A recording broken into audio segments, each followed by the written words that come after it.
Hello दोस्तों, स्वागत है आपका फिर से एक नए वीडियो के साथ। और मैं हूं आज सांची के स्तूप में। इसका निर्माण 3री सदी ईसा पूर्व सम्राट अशोक द्वारा करवाया गया था। तो आप देख सकते हैं कि ये जो हमारे सामने है ये है द्वयस मंडप, जिसका पूरा ऊपरी भाग लकड़ी का बनाया गया था और इसका निर्माण भी 3री सदी ईसा पूर्व किया गया था।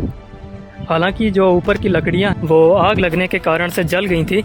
अभी जो नीचे संरचना है, स्तंभों की संरचना है, वो अभी भी शेष है। यहाँ का जो परिसर है वो अब भी बहुत विशाल है। हालांकि अधिकतम परिसर यहाँ का खंडहर में परिवर्तित हो चुका है। संभवतः जब 2500 साल पहले इसका निर्माण किया गया होगा, तो जितना यह वर्तमान समय में दिखाई देता है इससे कई गुना ज़्यादा विशाल और भव्य रहा होगा।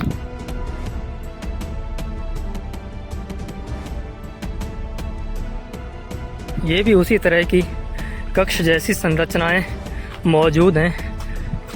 पिछले वीडियो में आपने देखा था कि मैंने कई इस तरह की संरचनाओं को दिखाया था जिनमें कक्ष भी बने हुए थे। कुछ ऐसी संरचनाएं भी थी जिनमें पूरी इमारत तैयार है, खड़ी है, और ऊपर जो छत वो भी पत्थरों की बनी हुई है। तो आप इन्हें देख सकते हैं कि संभवतः यहाँ पर कक्ष रहे होंगे। अब जो ऊपरी हिस्सा इनका है वह तो बिल्कुल टूट चुका है। वर्तमान समय में बस इनकी आधारशिला और इनके खंडहर ही दिखाई पड़ते हैं। आसपास का जो यहाँ का पूरा क्षेत्र है वो पहाड़ियों से घिरा हुआ है।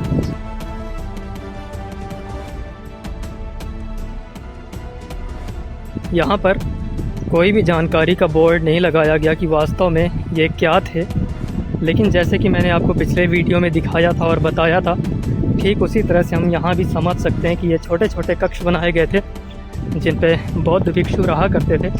हालांकि यहाँ पर भिक्षु और भिक्षुणियाँ दोनों ही रह करके अध्ययन करते थे। यहाँ पर है इमारत नंबर 8, यानी कि यहाँ पर कोई निश्चित रूप से एक विशाल बिल्डिंग रही होगी। अब तो उसका केवल आधार ही बाकी है। तो हम आपको चल करके और वो जगह दिखाते हैं।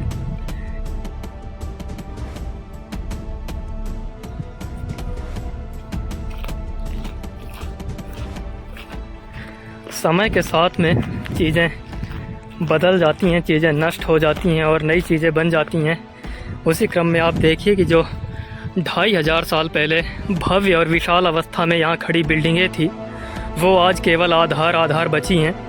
यहाँ पर केवल आप इन विशाल बिल्डिंगों की आधारशिला, इनकी नींव और इन नींवों में प्रयोग किए गए पत्थर ही देख सकते हैं। जो ऊपर बनी बिल्डिंगें थी उनका आप यहाँ पर अवशेष देख सकते हैं कि यहाँ पर चट्टानों के रूप में अवशेष पड़ा हुआ है। हालांकि बिल्डिंगों की दीवारें भी यहाँ से समाप्त हो चुकी हैं।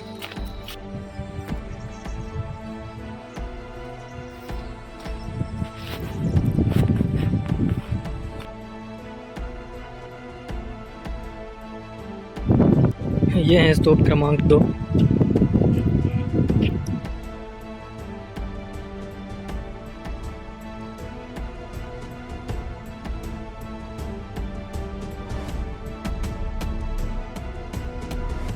तो यहाँ पर कई स्तूप हैं और ये जो पूरा परिसर है यहाँ पर तालाब भी स्थित है। ईसा पूर्व 3री सदी में बना हुआ यह तालाब है जो कि यह सांची स्तूप के अंदर स्थित है। जो सांची स्तूप है ये पूरी तरह से जंगलों के बीच में स्थित है। कहा जाता है जंगलों के बीच में स्थित होने के कारण से यह सुरक्षित है। ये कक्ष की जो दीवारें हैं ये पूरी तरह से पत्थर की बनी हैं। हालांकि यहाँ पर बोर्ड में जानकारी दी गई है कि इनके स्तंभ लकड़ी के बनाए गए थे।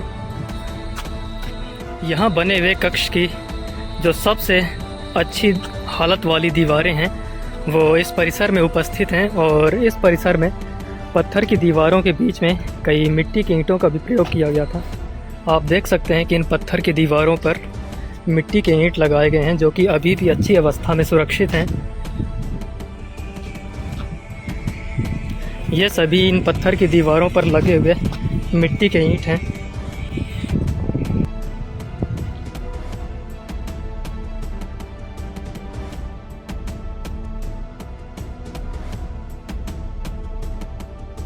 इस पूरे परिसर में ये द्वार का हिस्सा था और निश्चित रूप से यहाँ पर दरवाजे लगाए गए थे।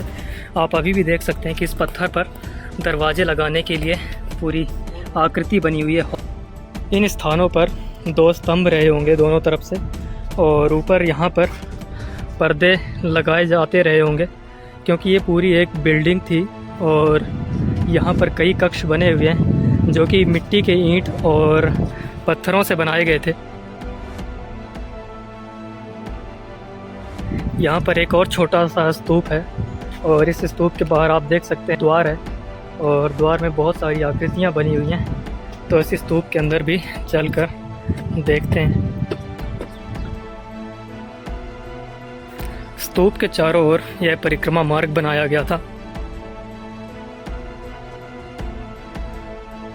यहाँ पर जितने भी द्वार बनाए गए थे सभी द्वारों में अद्भुत कलाकृतियाँ और मूर्तियाँ बनाई गई थी।